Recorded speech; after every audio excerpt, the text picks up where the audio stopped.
a very warm welcome to all of you that are watching us. Let me introduce myself first of all. My name is Louise Eklund and I'm thrilled to be here today with Aiman Ezzat, CEO of Capgemini. First of all, how are you? I'm fine. How are you, Louise? I'm great, thank you. So we're here today to discuss Capgemini's H1 results. This is the first time that you will be doing this exercise as a CEO. Quite a lot of things have happened since the beginning of the year, that's for sure. Before we dive into a certain number of different topics, can you share maybe your impressions on the last few months with us? Well, the last few months have been intense. Yes. Starting my role as CEO in this context with COVID-19 was unexpected, to say the least. We were able to rapidly align with a robust response to the crisis. It has been intense for me. It has been challenging for our people too. And they have done a great job and have remained fully engaged. Our priority continues to be keeping our people safe and engaged and ensuring business continuity for our clients. Today, I am proud of our solid results, which demonstrate the group's resilience and agility thanks to our strategy over the past 10 years to first diversify our geographic and sectoral footprint, but also to rotate our portfolio toward digital and cloud, which now represents over 50% of our revenues. So overall, some positives have come out of a very difficult situation. Let's now talk about the figures. Let's look at the figures. Are you happy with the H1 results? Yes, I consider they were solid. We posted revenues of 7,581 million euros, which is up 7.9% at constant exchange rate. The top line was supported by the consolidation of Ultron, of course, starting in Q2. On an organic base, adjusted for the scope and exchange impact, we saw a limited decline, 3.4%. And that's thanks notably to the double-digit growth that we have seen in digital and cloud. Now, the good sales dynamic in H1, with bookings of 10.3% year-on-year at constant exchange rate, the operating margin was up by 3% in value, so 818 million, representing 10.8% of our revenues, so down a limited 0.6 point compared to last year.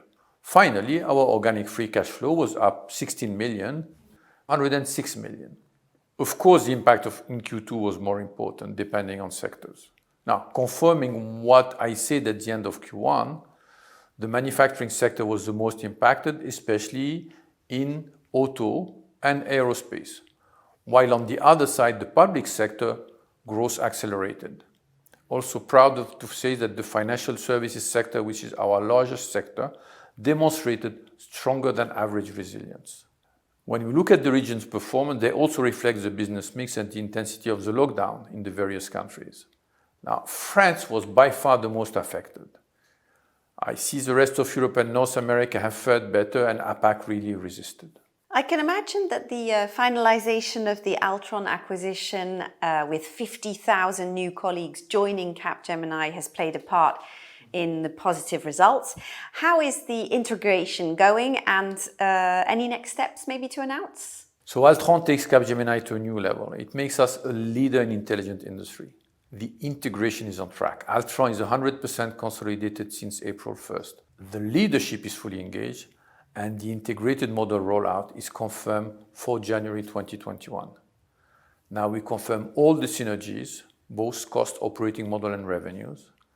And I'm proud to say we already have more than 250 joint client pursuits thanks to the excellent teamwork and the cross-leverage of our offerings. And in the coming weeks, we will be releasing some great offerings in intelligent industry, notably in the area of 5G. I'd like to come back to the crisis now. How has this impacted the way you look at your operations, your clients, your people? What has this actually changed for you? Well, it really has forced us to start operating in what I can call a new normal already. We are engaging proactively with clients to shape new deals based on evolving expectations in areas like supply chain transformation, cybersecurity, or cost transformation. We also took advantage of the slowdown to accelerate all the reskilling of our people to meet these new needs. For example, we launched a new learning platform to be able to expand the amount of learning we give to our people. We have also accelerated the investment in new offering, and as I mentioned, we'll be launching some exciting new offerings over the coming weeks. Finally, we are continuing our internal transformation, leveraging our own consulting resources. We are in a certain way actually settling in this new way of working with a large proportion of our people still working from home.